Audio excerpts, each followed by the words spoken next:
So hello guys, welcome to the channel. Hope you all are good in your health. So today we will do exercise 13.8. So let's start with question number 1.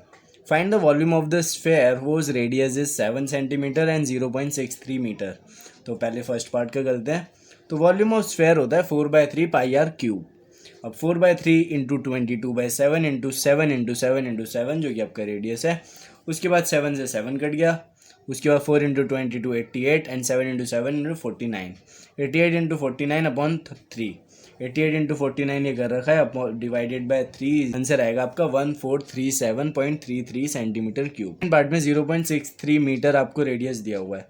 तो again volume of sphere is equal to 4/3 pi r cube. 4/3 into 22/7 into 0.63. अब point हटाने के लिए 100. अब यहाँ पे same cube है तो 3 बार आ जाएगा. तो अब उसके बाद 7 इंटू 9 इज इक्वल टू 63 और 3 3 9 and 4 into 25 is equal to 100 and 2 into 11 and 2 into 15 is equal to 100. तो 11 into 3 into 63 into 63 upon 25 into 15 into 100. तो ये हो जाएगा आपका. अब ये पूरा मल्टीप्लाई करके आंसर आएगा 1,30,977 और नीचे आएगा 1,25,000. तो इसका आंसर 1.47 मीटर क्यूब आएगा. उसके बाद बढ़ते हैं सेकंड क्वेश्चन की तरफ. Find the amount of water displaced by a solid spherical ball of diameter 28 centimetre and 0.21 metre. तो इसमें 28 सेंटीमीटर आपको डायमीटर दे रखा है. तो रेडियस हो जाएगा आपको 14. तो वॉल्यूम ऑफ स्फेयर होता है 4/3 pi r cube. 4/3 into 22/7 into 14 into 14 into 14. 7 2 14. अब ऊपर आ गया 4 इंटू 22 इंटू 2 इंटू 14 इंटू 14. तो ये आएगा आपका 88 इंटू 392 अपॉन 3. तो जो कि होगा आपका 34,496 अपॉन 3 जिसका आंसर होगा 11,498.66 सेंटीमीटर क्यूब. उसके बाद अब हम करते हैं इसका सेकंड पार्ट जो 0.21 डायमीटर दे रखा है. तो 4/3 पाई आर क्यूब. तो 4/3 इंटू 22/7 इंटू 0.21 अपॉन 2 रेडियस के लिए और अपॉन 100 डेसिमल हटाने के लिए. क्यूब है तो 3 बार आ जाएगा. उसके बाद इसकी कटिंग थोड़ी ध्यान से देखिएगा. 7 इंटू 3 इज इक्वल टू 21. ये 7 से 21 कट गया. उसके बाद 2 2 4 and 2 into 100 is equal to 200. उसके बाद 2 into 50 is equal to 100 and 2 11 से 22 एंड 200 से 200. अब ऊपर रह गया आपका 11 21 एंड 21. नीचे रह गया 50 100 एंड 200. तो 11 इंटू 21 इंटू 21 ये मैंने कर रखा है. तो इसका आंसर आएगा 4,851 और अब नीचे आएगा 5 इंटू 1 इंटू 2. तो ये हो जाएगा 10 और 1 2 3 4 5. तो 10 और 5 जीरोस. तो ये हो गया आपका 10 lakhs. तो आंसर आएगा आपका 0.004851 मीटर. उसके बाद अब हम बढ़ते हैं थर्ड क्वेश्चन की तरफ. The diameter of a metallic ball is 4.2 centimetre. What is the mass of the ball if the density of the metal is 8.9 ग्राम पर सेंटीमीटर क्यूब.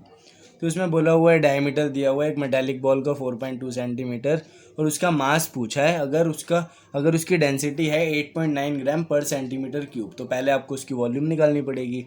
तो वॉल्यूम होती है 4/3 पाई आर क्यूब. अब आप वैल्यूज़ लगा दीजिए. 4/3 इंटू 22/7 इंटू 2.1 अपॉन 10. अब ये 4.2 आपके डायमीटर था तो अपॉन टू होगा तो 2.1 आपका रेडियस होगा. तो 2.1 पॉइंट हटाने के लिए 10 अगेन दिस. उसके बाद 7 इंटू 3 इज इक्वल टू 21. 3 से 3. उसके बाद 2 2 4 एंड 2 5 10. 2 11 22 एंड 2 5 10. उसके बाद 11 इंटू 21 इंटू 21 और नीचे रह जाएगा आपका 5 इंटू 5 इंटू 5 का क्यूब जो कि होता है 125. अब 11 इंटू 21 इंटू 21 अभी पीछे वाले क्वेश्चन में भी किया था. तो 4,851 अपॉन 125 जो कि आपका आंसर होगा 38.808 सेंटीमीटर क्यूब. ये मैंने यहाँ पे कर भी रखा है. अब डेंसिटी उन्होंने दी हुई थी 8.9 ग्राम पर सेंटीमीटर क्यूब. तो अगर इतने की डेंसिटी निकालनी पड़ेगी तो 8.9 इंटू 38.808 ये मैंने यहाँ पे कर रखा है. तो आंसर आएगा 345.39 ग्राम्स. इसके बाद हम क्वेश्चन करते हैं fourth. The diameter of the moon is approximately 1/4 of the diameter of the earth. What fraction of the volume of the earth is the volume of the moon. तो इसमें दिया हुआ है डायमीटर जो मून का है वो 1/4 है डायमीटर ऑफ द अर्थ की.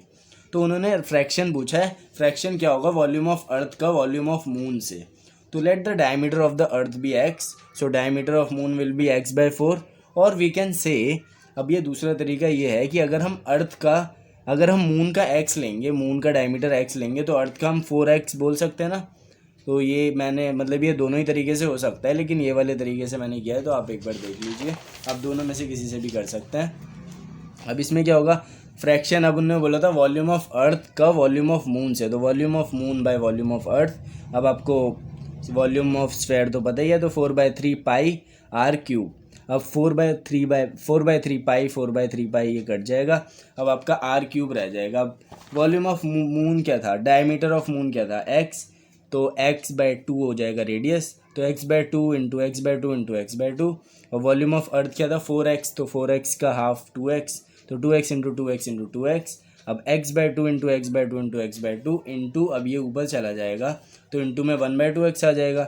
तो x से ये वाला x, ये वाले x से ये वाला x, तो 1/2 into 2 into 2 into 2 into 2 into 2, तो 2 की पावर 6 जो कि होगा आपका 64। 2 into 2 4 into 2 8 into 2 16 into 2 32 into 2 64, तो 1:64 होगा आपका आंसर। करते हैं fifth question. How many litres of milk can a hemispherical bowl of diameter 10.5 centimetre hold. तो इसमें पूछे कितने लीटर मिल्क एक हेमिस्फेरिकल बाउल होल्ड करेगा अगर उसका 10.5 सेंटीमीटर डायमीटर है। तो वॉल्यूम ऑफ हेमिस्फेरिकल बाउल और वॉल्यूम ऑफ स्फेयर आपने पढ़ा था 4/3। अब हेमिस्फेयर तो स्फेयर का आधा होता है, तो 2/3। तो वॉल्यूम ऑफ हेमिस्फेयर होगा आपका 2/3 पाई आर क्यूब। अब 2/3 इंटू 22/7 इंटू 10.5। अब 10.5 आपका डायमीटर था, तो अपॉन 2 रेडियस और पॉइंट हटाने के लिए 10, यही सेम।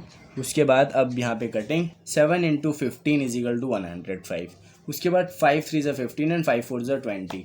उसके बाद ये वाला जो 3 था, ये 3 से 3 कट गया। उसके बाद यहाँ पे हमें ये वाला 5 से काटना है, ये वाला 5 4 ज़ा 20 एंड 5 21 ज़ा 105। यहाँ पे भी सेम। उसके बाद यहाँ पे 4 रहता है, तो 2 2 ज़ा 4 एंड 2 11 ज़ा 22। तो ऊपर रह गया आपका 11 इंटू 21 इंटू 21 और नीचे रह गया आपका 16, 4 इंटू 4 16। तो 4851/16 जो कि आंसर होगा आपका 303.18 सेंटीमीटर क्यूब। अब अगर पिछले क्वेश्चंस का आपको याद हो तो 1000 centimetre cube is equal to 1 litre. 1000 centimetre cube is equal to 1 litre. तो अगर हम इसे लीटर में करेंगे तो 303.18/1000 जो कि होगा 0.303 litres. So that's it for this video. We'll continue the exercise in next part. Hope you like this video. Like the video if you like it, and give me your response through comments, and subscribe to the channel for more videos. Thank you. Thanks for watching.